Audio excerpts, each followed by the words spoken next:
Absolutely. I have family members that are part of the LGBT community.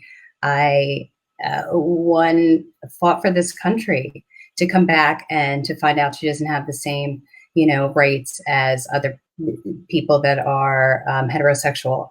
Yeah. So how is that you lay down your life and go to war for this country to come back and not have the protections that everybody else has, right? The just human rights that everybody else has. My son was also of mixed race. So I saw, after a very white experience, right, for myself, I didn't realize how systemic injustices have just like insidiously just, well, it was built this way, but just in every single system in America, and how it's just, we have to start growing and learning about just how we got here and what we could do to make it better. Mhm.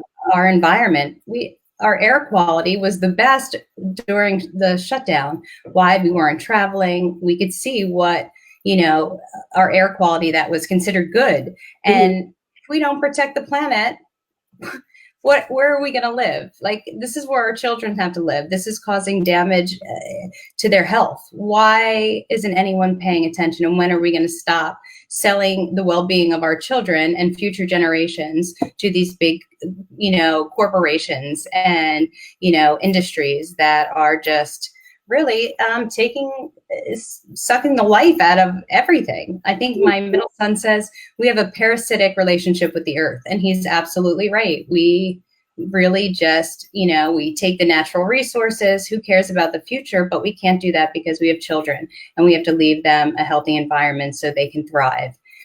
And that's really what it comes down to.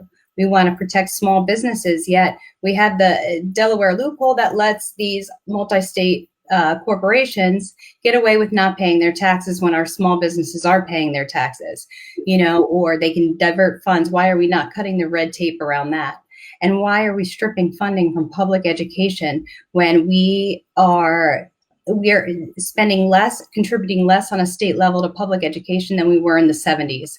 Like this, we have to appropriate funds where they're needed. And I think that the kids, the public education, mental health and health services and resources are where we really need to be, investing what we do have, our social safety nets per se, because with this pandemic, we saw how the gaps in those safety nets, in those social service programs.